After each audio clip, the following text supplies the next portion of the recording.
Hello and welcome to Indie Business Radio for Monday, October 26, 2009. I'm your host, Donna Maria, and you have arrived at the one place where we empower you to enjoy your life, build your business, and have your way. Today, I'm excited to announce themediaisyou.com, the one-day intensive social media training workshop designed especially for indie business owners. Visit our new blog at themediaisyou.com to learn how you can save $100 on the registration price. The number of small and independent business owners in this nation continues to rise, and with it, the amount of continuous stress the people who own and manage those businesses are under. There's the current business, the future business, and everything in between, plus spouses, bills, kids, soccer games, and birthday parties. It all seems like too much to think about, so maybe most people handle it by, well, not thinking about it. With a kind of just-do-it mentality, we just plow through it all day, day after day, month after month. After all, what choice do we have? Well, today's guest says that we do have choices and that we don't have to go unconsciously into each day. His name is Marc Warnke, and he's the author of Options, Not Obligations, Enrich Your Personal Life by Rethinking Your Financial Life. After owning and managing a business that helped him create the time and money he needed to put his family first, Marc decided to teach others about entrepreneurism and creating work-life balance. His book, Options Not Obligations, is one of the results of that decision. Marc Warnke is the family-first entrepreneur, and he joins us from his offices in Boise, Idaho, where he lives with his wife and their two sons. Welcome to the show, Marc. Thank you. Thanks for having me. So, Marc, let me just ask you to get started to share a little bit about the business that you created that gave you the kind of freedom that you want to encourage other people to have. Well, you know, my whole business life was focused around gaining time, and so I've always been mindful of setting myself in a structure where I can work hard, so I can work hard at being lazy.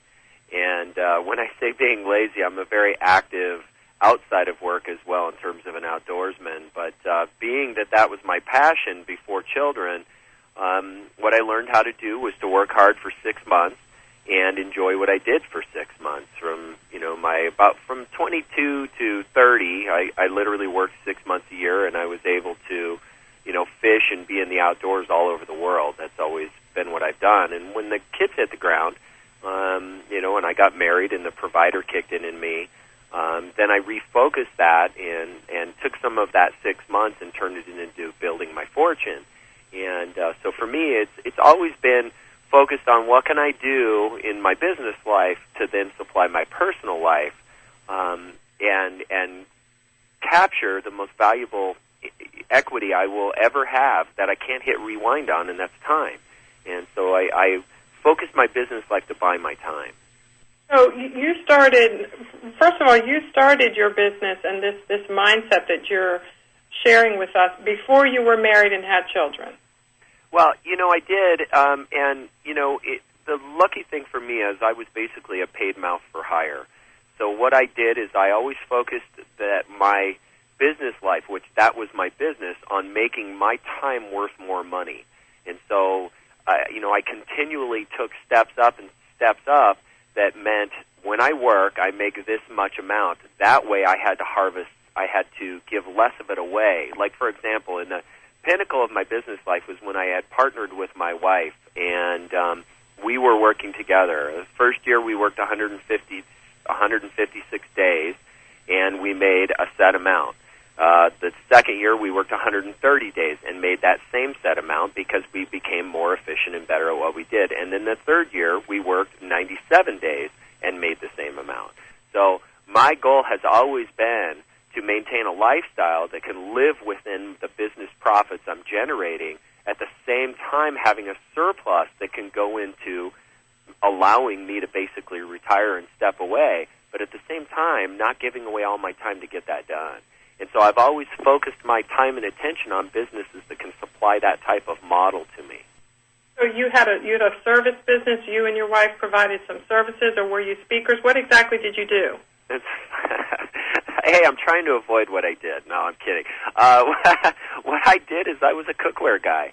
I worked at fairs and trade shows, nothing glamorous. I called it the business of lots of guts and no glory.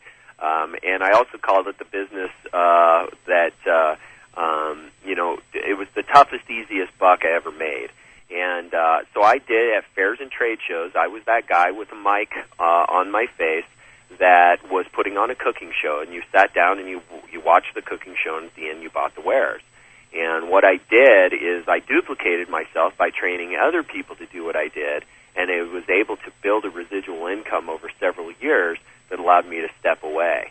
And so that's what we did. We were just cookware salesmen at the fair. The cool part is people are always interested in our story because we went from that, which a lot of people walk by our booth and go, man, that poor guy. That's the assumption.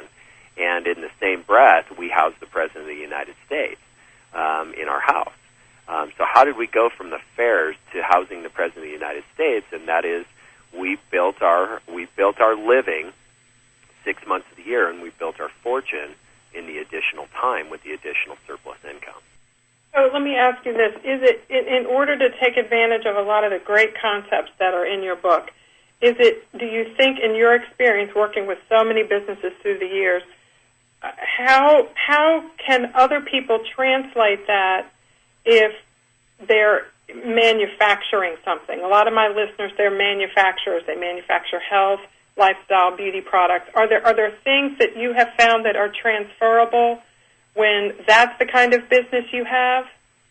Yeah, absolutely. I think what's critical for people to know that there's nobody in the pinnacle of wealth, and it also matters how you define wealth. I define wealth that you have surplus money, that you have stability, and you have ono. You have financial options rather than obligations.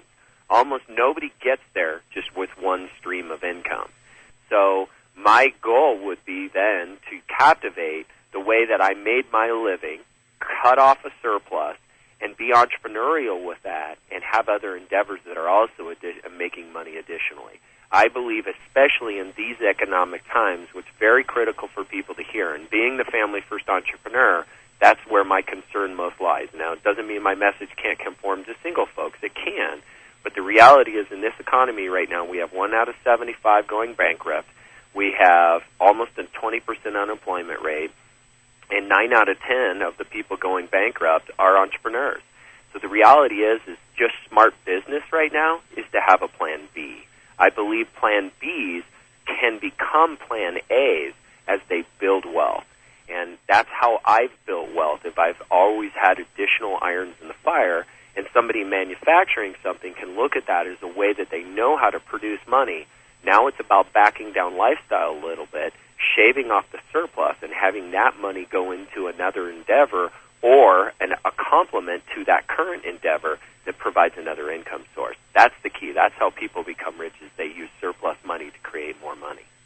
We are mining some gold here this afternoon with Marc Warnke, author of Options, Not Obligations.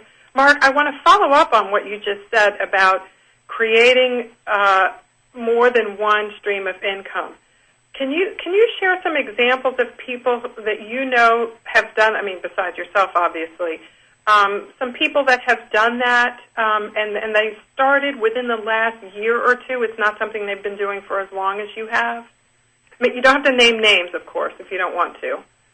Sure, no problem. The home business revolution that's going on right now, I could pull out 1,000 examples of people who are using the home business revolution that's going on as their plan B that often becomes their plan A. And so I would liken it to, what's the problem? There's this mystique with entrepreneurism. People believe that entrepreneurism means storefront, Main Street, employees, all those different things, and those are all vulnerabilities. I had the blessing of spending 6 years as a paid mouth for hire for the National Federation of Independent Business. So that meant I got to walk into every kind, size, shape, any kind of business you can imagine. I walked into them, and I got to ask them key questions about their vulnerabilities, whether they liked it, whether they were making money, all those different things. And what I found is people like your listeners were the ones who were doing it right. They had less vulnerabilities. They had the ability to wrap their business life around their personal life. And that's the thing that that has to happen is that what's more important, and again, you're asking me common questions that I get continually, which are how-to questions. How do I do this? And that's really important. I get that piece. But what's more important than that, and I continue to share with people, is two things. Number one is it's more important for me to teach people how to think. Because the most valuable lesson I could ever teach a fisherman is not how to fish, but to teach him how good fishermen think. Because then what he can do is walk into any river and know how to wrap the thinking process around those unique situations.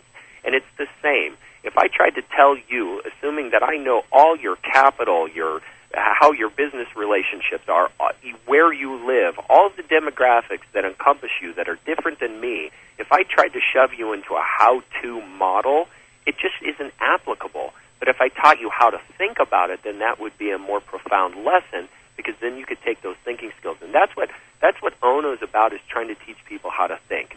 The other factor that I speak about commonly is that people misunderstand that what we're talking about truly here is change. Whether it's business change, personal change, parental change, whatever, we're talking about change.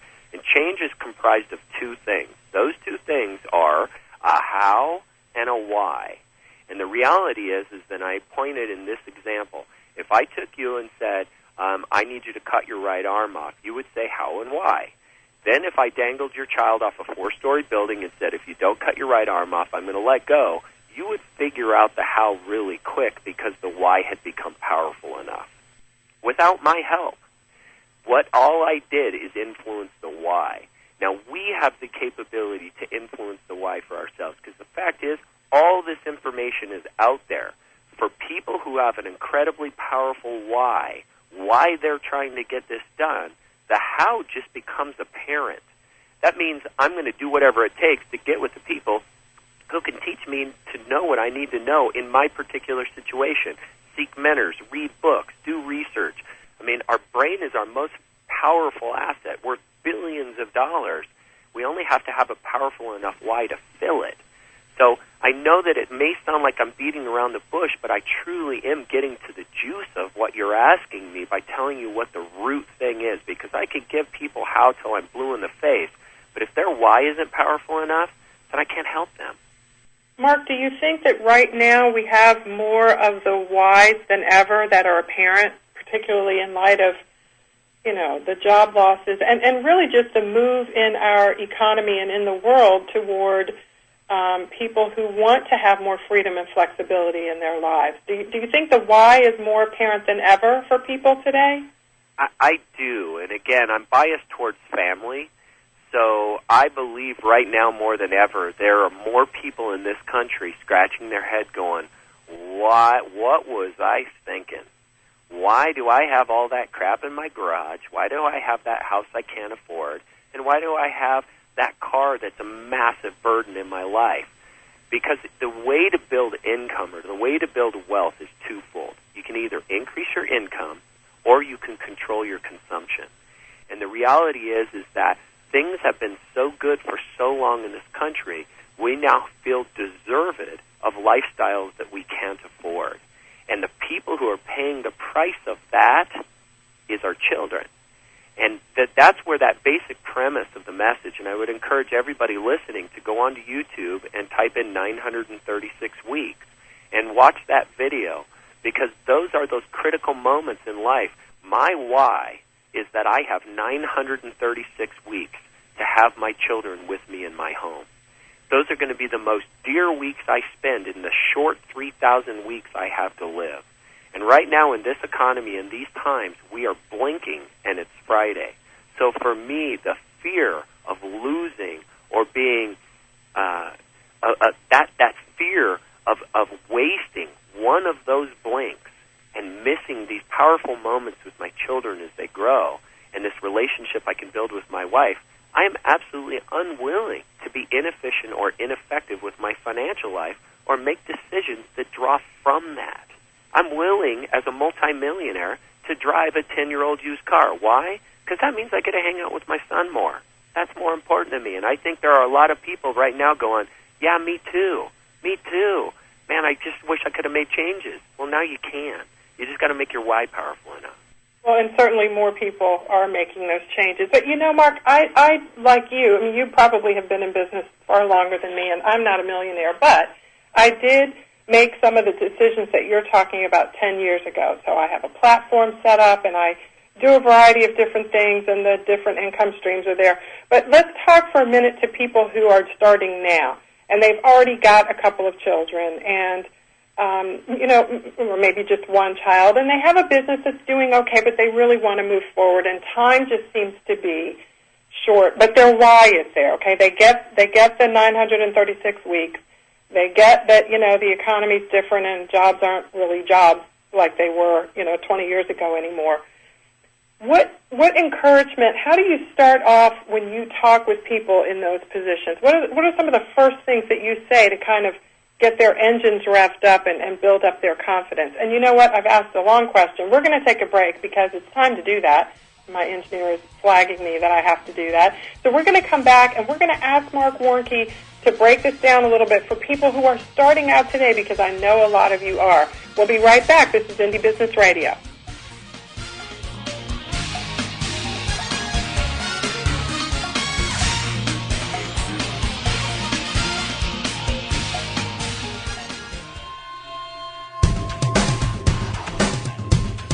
Why is everyone listening to GlobalTalkRadio.com? Because it's the future of talk radio. Every day, more and more people are finding Internet radio as not just an alternative media, but as a replacement to traditional AM and FM broadcast stations. Internet radio offers a wider variety of programs, convenient on-demand listening that meets your schedule, and fewer commercial interruptions. And GlobalTalkRadio.com is already leading the way by matching this content with a highly targeted Internet audience. GlobalTalkRadio.com offers its listeners one of the widest programming varieties on the Internet, from business and finance to self-improvement, paranormal, health, literature, romance, politics, and more. There are also opportunities for prospective hosts who would like to host their own weekly or one-time talk shows. Want to learn more? Check us out at www.globaltalkradio.com and see the future of talk radio today.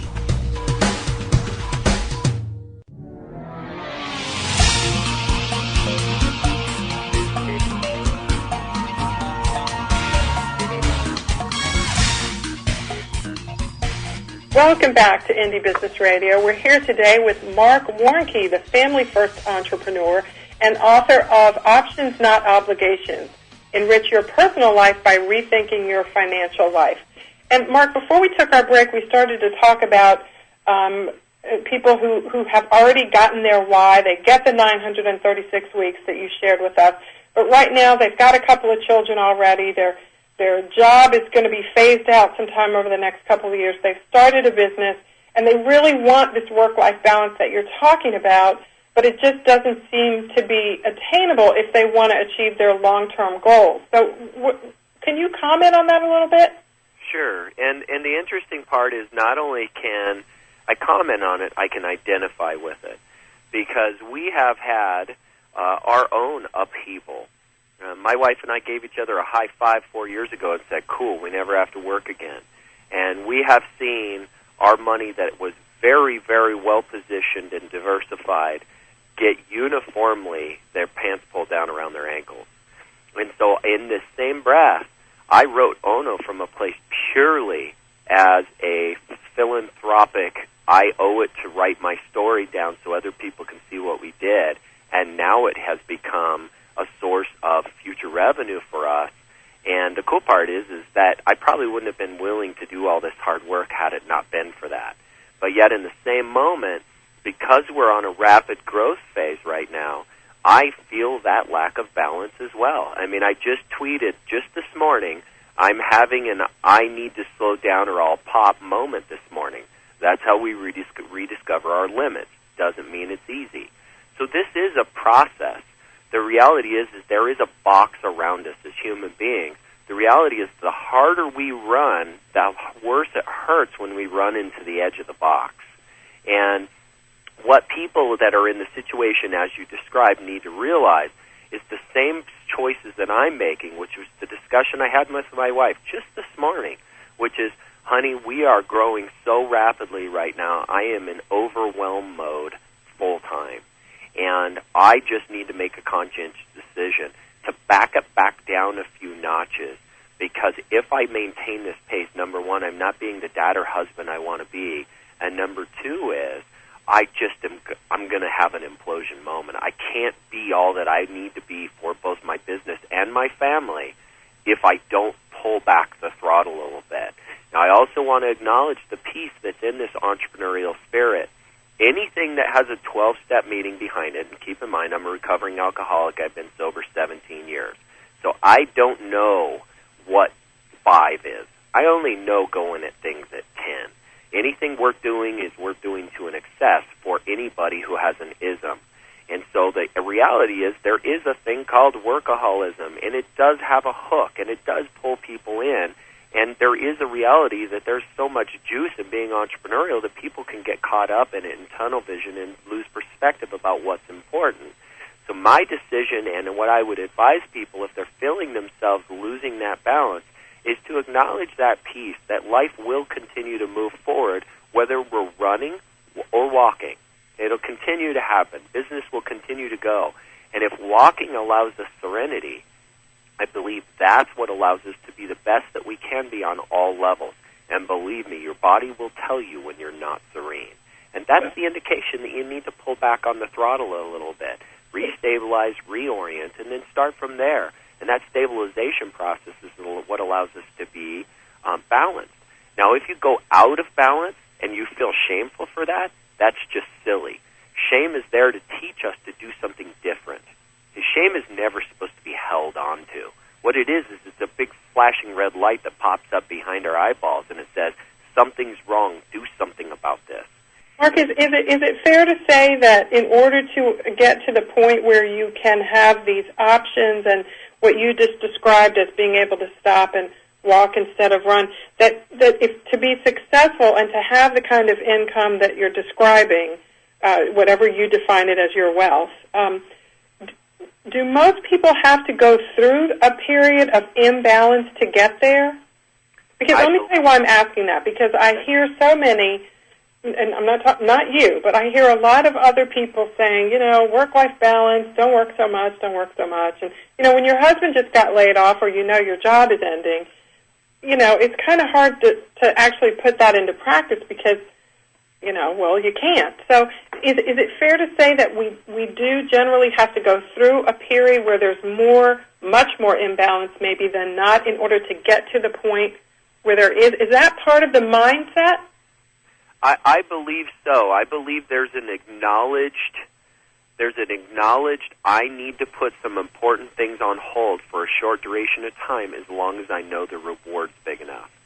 So what being a family-first entrepreneur is about is having family-first entrepreneurism as a filter. Because the reality is we have to serve that entrepreneur as well as family.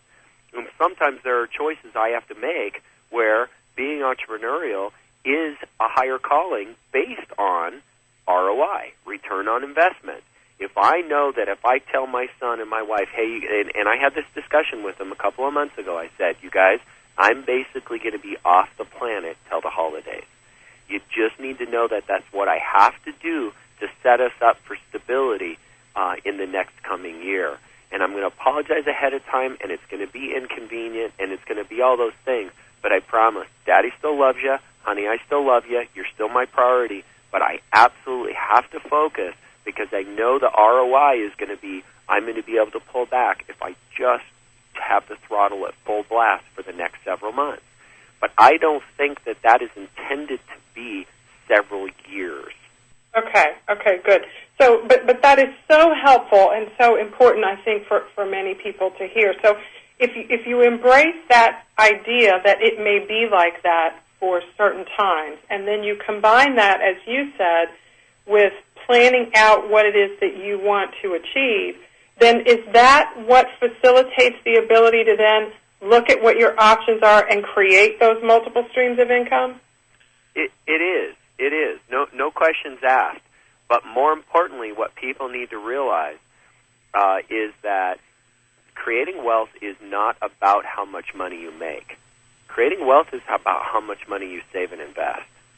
And when people can get closer to that, literally, if they only change 3 habits that Americans have, which is how they buy their cars, the fact that they eat out at restaurants, and that they live in homes they truly can't afford. If they did those three things differently, we could shave 15 years off of every working American's life. I don't care, job, entrepreneur, don't care. It is very, very critical that people realize that wealth is created not by how much you make, because I know people who are making $400,000 a year and are 90 days away from bankruptcy. That is not wealth. What that is look at how good I am, look at the possessions I can have by the money that I make. True wealth is accumulated wealth, and that's a growth step in itself, but the first step in that process is to begin controlling consumption. And the way people control consumption currently is it feels bad. The problem is that we are a feeling-based decision-making entity as a human. We believe we should be making decisions based on how it feels. And what I know is that what happens is that when we make decisions based on logics, and we understand, if I'm going to buy this, then that means I have to go out and work and be away from the people I love to pay for it. Now when I choose not to buy that, now that's an uplifting thing, because what I'm doing is I'm giving myself the gift of the things that are truly important. So I pull people back to the basic essentials, which is, if you got done with life, there is a defining moment in a life, and that's called a eulogy, what's read about you when you die. What's going to be in that eulogy is never any mention of net worth, the kind of house you have, the car you drive, or the clothes you wear. What is going to be mentioned is the time that you spent with the people you love, the difference you made in the community, how you grew as a human. So why in that blazes do we allow our financial life to completely be focused to supply us on the things that aren't going to matter a lick at the end? And so, do I mean that you don't have anything nice? Not at all. I buy very nice used cars, but I buy used cars still, because new cars are a massive waste of money. So part of the entrepreneurial mindset must embrace, as you're describing, cutting back on some of the things. And I would imagine a lot of us, if we spent an hour or so just making lists in our head about things that money that we spend that we don't need to spend, could essentially change our entire lifestyles if we did that consistently and responded to it over a period of time. Absolutely. No question about that. And I will tell you from surveys of decamillionaires, they have a reverence for accumulated wealth, and they do not throw it around. Yeah, it's funny how a friend of mine a couple of years ago taught me how to use coupons, and this is one of a variety of different ways to do this, but I was astounded at how much money I was able to save and not spend once I was so excited about saving it when I started doing that. So it's simple things like that we can do can really change things a lot. So let's talk a little bit, Mark, about, because a lot of this, your book talks about this, and a lot of this, you touched upon it a minute ago, a lot of it sort of requires us to have way less than an outlook on life that sort of scratches the surface. Your book talks about the spiritual connection between success and wealth building as an entrepreneur. Can you talk a little bit about how you fit that in and how that's been successful for you and the people that you work with? Sure, yeah. Well, I want to be really clear before we go into that subject that I'm a deeply spiritual man, not a deeply religious one. I also have no agenda to influence how people think or the religion that they would choose. I come from a background of spiritual abuse, as I call it, and I actually found my spirituality through being a recovering alcoholic, because just so you know, the statistics is 20% of alcoholics seek the program, 2% die sober.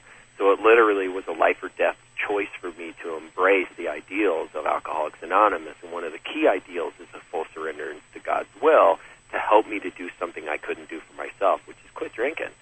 And so for me to understand that life or death consequences of that and to truly embrace a full surrender to God's will as I define Him is a key component to also a serene business life.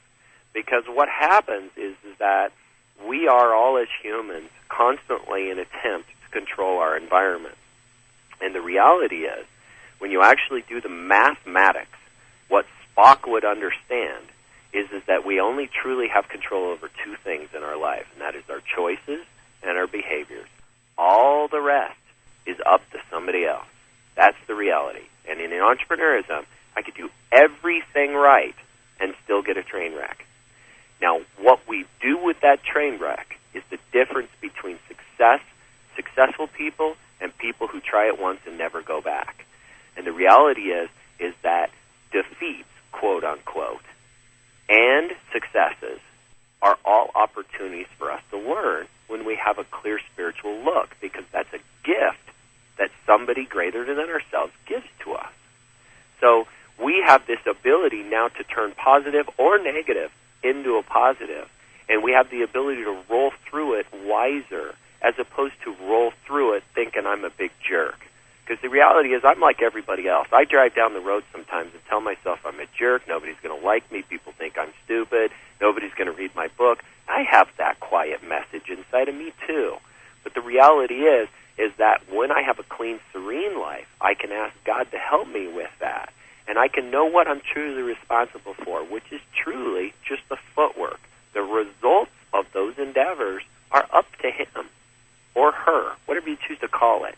Now, you may by thinking, by the way I talk about my spirituality, that I'm off mainstream. I'm not. I have a very mainstream faith, but I choose to keep that personal simply so I don't have people get into the sticky goo to think that I'm trying to get them to think the way I'm thinking.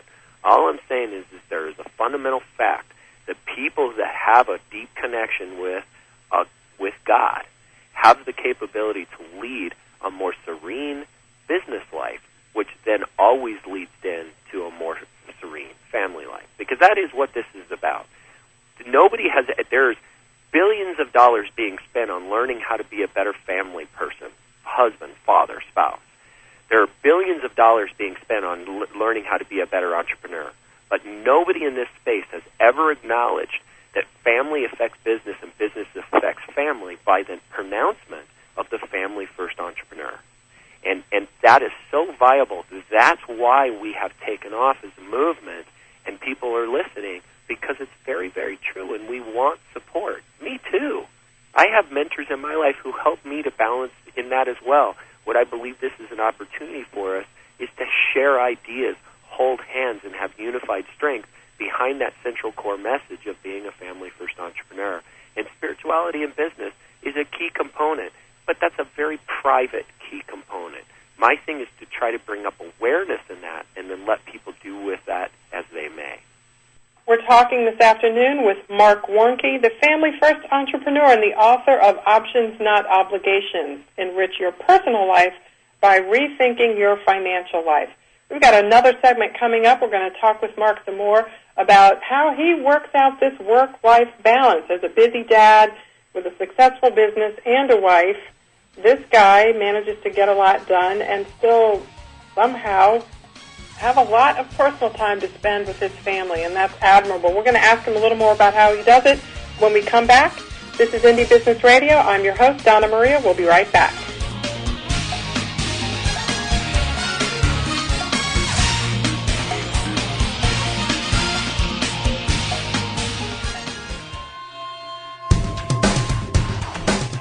Want to stay on top of what's new in the radio industry? Sign up for a free subscription to the Future of Talk Radio, available exclusively to listeners of globaltalkradio.com, and find out what's new in the world of online radio.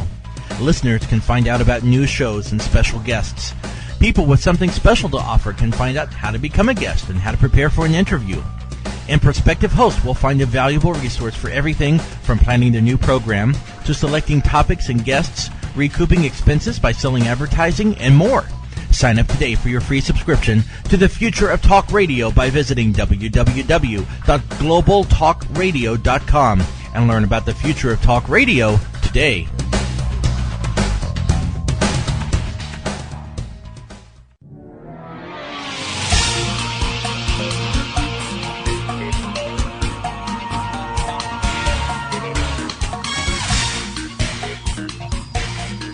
Welcome back to Indie Business Radio. This afternoon we're talking with Marc Warnke, author of Options Not Obligations. And Marc and his wife, and they have two sons, they've been successful in their business. They've created a business that has made them millionaires, and that's really great. And Marc's been sharing with us some of the mindset and some of the concepts that he and his wife have adapted into their lives that have really made the difference. And these are things, Marc, that anyone can do. And I mean, you know, driving a car that's 10 years old, for example, never buying a car that's new, always buying a used car, which is a huge saving, not eating out so much. Marc, do you find that those types of statements just kind of turn people off? Well, if I turn people off by the truth of creating wealth, then so be it. You know, the reality is that I make key choices every day to maintain the path that I do, and it's based on statistical analysis. And the reality is what's true intellectually may not necessarily feel good, but I study all faiths, and Buddha said the day that you figure out that life's hard and that you embrace that life, then that's that day where that you can flower within life being hard. And there are tough choices we're going to have to make. It is painful for me to tell my son, Jake and I have to take this call. I'm really interested in what you have to say, but this is an important call. And again, I shove that through the Family First Entrepreneur filter. If it's not an important call, I don't take it. Right.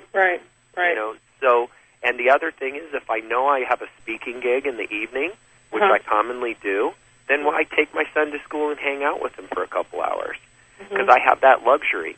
Now, I believe it's very difficult to maintain a family-first perspective as a cubicle life liver, and because you don't have that freedom to choose your time. But if that means that I'm going to spend a couple extra hours with Jacob, but that also means that after bedtime and after reading time and after community time with my wife, then at 10:30 I pick back up again and work till midnight to make up for those couple hours, then so be it. I'm willing to pay that price because, again, I only got 936 weeks. If it's sleep that's deprived, then I'll take a day where I just say, hey, you know what, honey? I just need you to not wake me up. I need to catch up again. Good. You know? That's great. So these are wonderful, practical illustrations of what you've been describing, and I really appreciate that. Because sometimes we just kind of need permission to do what you just said, because a lot of times we don't hear that very often. So, Marc, let's think about people who've got the right mindset. We're willing to, make some of the 3 changes that you said are so important, or are actually all of them: the car buying habits, eating out, and living in a home we can't afford. We move into those things, or maybe we're already positioned to say that we are not excessive in our spending. Let's talk for a second, for our last little bit here, Marc, about achieving the kind of planning mode that we need to achieve in order to set ourselves up for being able to have more than one way to generate an income. And I know we called it multiple streams of income. That's sort of a term that can mean a whole lot of things, and I don't mean to say it lightly, but I do mean options, right? Options in terms of how you are providing for yourself and your family. Right. Well, I think that's a really big question. And a question that a book answers, not the interview, but I'll try to be poignant. What happens in people's business lives, and that was such a key component to me from a book that I read called 7 Habits of Highly Effective People by Stephen Covey, one of my heroes, was that he centralized it through the writing of a mission statement that kept me online. Because the reality is, in entrepreneurism, there's 100 different paths we can take. But if we don't keep what's important to us that we're trying to develop, which is time or whatever's important to us, then what it'll do is it'll keep us off those destructive paths that may not necessarily be taking us where we want to go. And so having that what I want out of life written down, and then seeing if a business ideal in the long run is going to conform to that as we branch into our additional stream, that's really critical. And that's why I take people through a fairly mundane process, but very vital within Ono, of the ready, aim, fire business-making decision model. Because the reality is all of us could do it in some way out of order. Ready, aim, fire is the appropriate way to make decisions. You get ready, you're available to your outside environment, you're open-minded looking. Aim means you get an idea in your head and you see see if it has the direction it's going to take you where you want to go, and then you pull the trigger. The reality is that for speaking for myself, I'm a fire-ready guy. Okay, I skip the whole aim part. My job is fire, blam, blam, blam, blam, blam. And that makes some doer in me, so I've been exposed to a lot of things, but I don't put enough due diligence into things. So I've had to learn to grow to aim and do the appropriate due diligence. Some people get ready, they're ready, and they're open and available, and then they aim, and then they aim, and then they aim, and then they aim, and they never move on to fire. We all know these people in our lives, and all of us can identify with some sort of out of order with that ready, aim, fire model. And so that's why I walk people through that, and then I also talk about the things that have to be considered as you choose a business venture. Mark, with respect to the ready, aim, fire, I love that because the ready, aim, fire, or some people are fire, ready, aim, as you just said, is the general optimal way to do it, even though there may be some flex, is ready, aim, fire, right? Is it preparing, aiming, and then pulling the trigger? Absolutely, and I define what that actually and what it is, what it consists of, and what you need to be thinking about as you're going through the process in Ono. And that is part of the mindset that you say people need to have in order to be successful at achieving in the way that you're describing in terms of having options, not obligations. Absolutely, because again, here's where that came from. What it came from is the years I spent in walking into all those businesses. Mm-hmm. The majority, and I'm saying 95%, never considered what they would be getting. What they considered is, wow, I like to clothes shop. I'm going to open a retail clothing store. What they didn't consider is that most retail clothing store operators work harder than any job they've ever had. They're still only making $30,000 a year. They got employee giant hassles, which is a professional adult babysitting service, and all kinds of different things that are very, very difficult that they didn't consider before they decided to step there. So my theory is that you're either going to do what you love to do and make it your business, or you're going to make a business making doing what you love to do possible. That's a wonderful way to think about it. So when you're in this, I love what you said about some people being ready, aim, aim, aim, aim, aim. I think more and more people that I see are in that position because it's scary. It is. To pull that trigger. Absolutely, and that's what I identify in the book as well. The number one reason people get locked up in aim is an emotion, and it's fear. Yeah, and let me ask you to comment on this as well. I often come across people who have done the sort of ready part, and they're in the aim mode, and they don't know that they're still in aim. They think they've pulled the trigger. Do you know what I mean? It's like, yes, I have a business, and then the next question is, oh, great, well, what was your profit margin or your percentage of growth in the last 8 months? And they don't know. Mm-hmm. So, I guess what I'm saying is that sometimes we don't really consciously know that we're in one of those areas or not. And so one of the things that your book talks about is kind of how to make sure that we stay aware. That awareness that you talk about that's so important to be able to know what direction to go in next. You have to know where you are. Mm-hmm. Yeah, no question. There's an entire book just on that subject alone because, again, the sophistication that it takes to be in business for myself has always been a necessity to partner and or hire out that piece. Because the reality is that any great entrepreneur that you know surrounds himself or herself with other people that can complement their shortfallings. Myself, I am a consummate firer. So what I have in employment and in partnerships are very good ready and aimers. And not only that, logistics. I am the forward-thinking, rally the troops, guy at the bow of the ship, but I am not the cruise director. I'm not the one setting up where the party's going to be, where it's going to happen, how it's going to happen. I have to hire that out because I stink at it. And why would I spend time doing something I stink at when I could do things that are much more fruitful and make more money for our business as we grow? But keep in mind, in the beginning, I got to wear all the hats. And a lot of your people got to wear all those hats. But as these things grow, we have the ability to joint venture and partner, which I prefer as opposed to employing, simply because it gives people a piece of the pie, and people always work harder for themselves than they will for you. And so I always try to make businesses fruitful enough where I can align with other people. This is really rich here, because if all of us have lean towards ready, aim, or fire, generally speaking, if we all sort of have one of those that we lean toward more naturally, then that in and of itself is a problem that we can solve and create more options for ourselves by engaging people who are better at the things that we're bad at.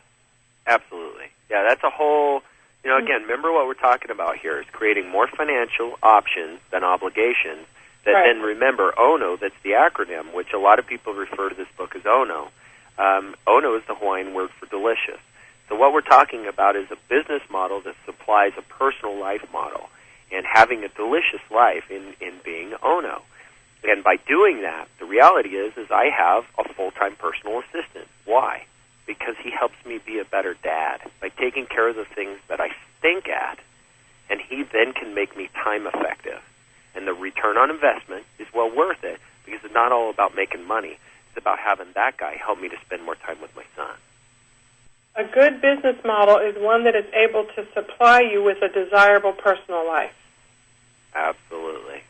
Okay, I just wanted to repeat that, because we're also, we read a business planning book, and you got to have the finances, and you got to have, enough people and a website and a blog and all the stuff. But what you just said even really comes before that, because once you get all that stuff, you may just absolutely hate it.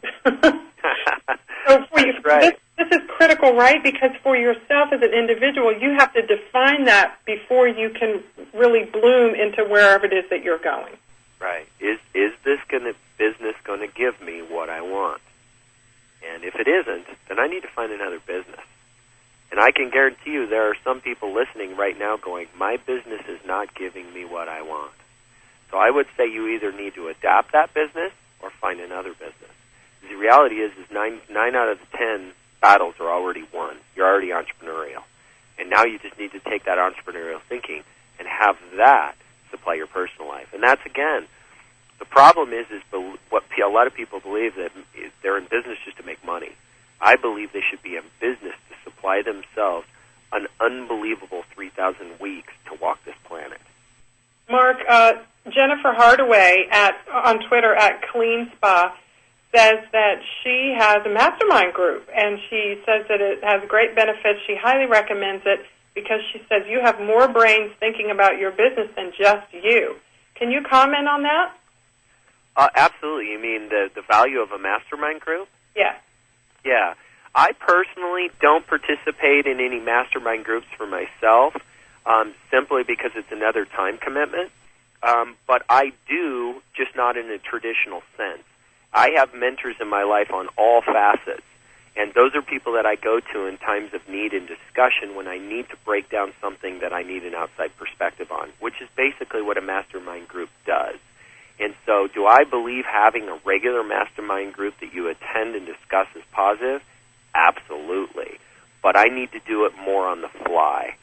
Because I do travel and because I have young children, very, very difficult for me to schedule regular, every weekend, week out type things, and so it just doesn't conform to my personal life. So, yes, I fully endorse that model, although I choose to get it a different way by, supplying myself with just regular and meaningful conversations with people whom opinions I trust. And I guess to some extent those actually amount to masterminds because you're getting together with other people's minds to move yourself forward. Absolutely. Yeah, I fully endorse it and embrace it. Again, for me, it's a time sensitivity issue. It's just like I would love to be on a basketball league, both for myself personally and for the exercise, but to be set up in something to where I have to do it every week, that's a difficult thing for me to do in my current lifestyle. Yeah, and that's a really good point, too, because it doesn't mean that it will always be that way, and I think all of us should remember that, too. If there's something that we're interested in doing and we can't figure out how to fit it in now, we can remember that's not always permanent, that it's often temporary. And I have two mastermind groups, and I love them both. But it is difficult. I have two young children as well, so it's a challenge. But everybody's different, as you said, so that's a really good point.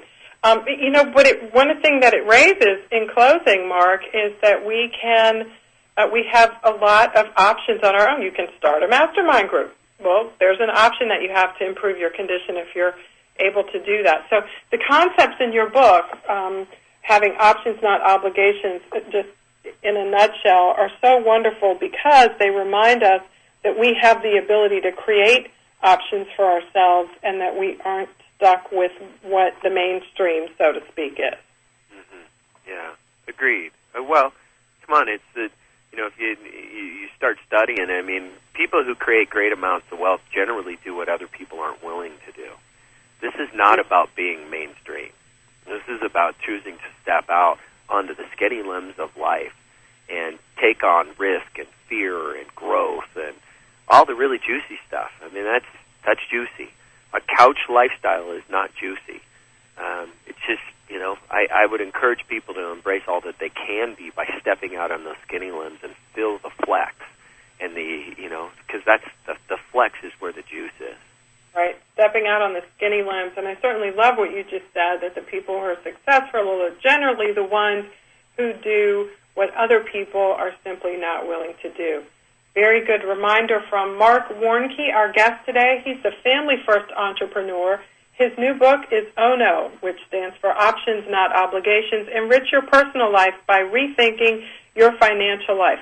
Mark, where online would you recommend that we go first to find out more about you?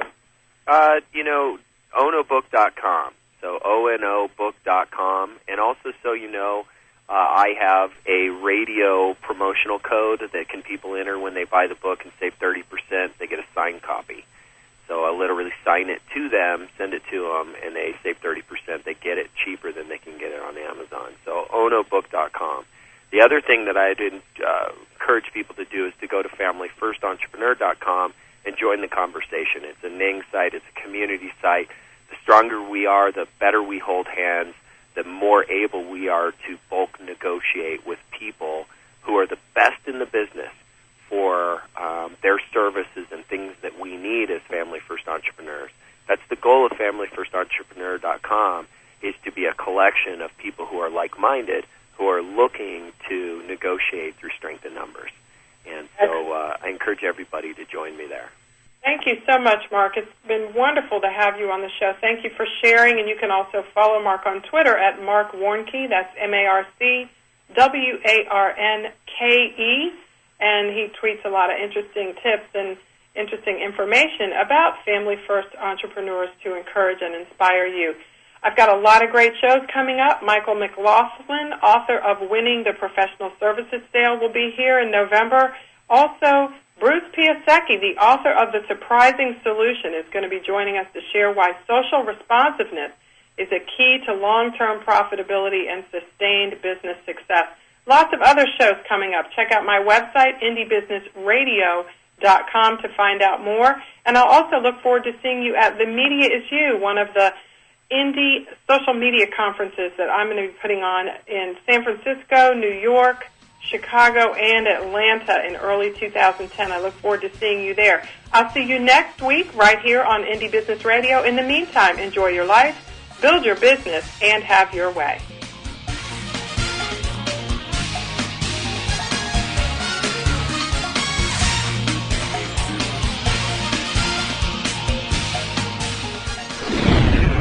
You're listening to GlobalTalkRadio.com.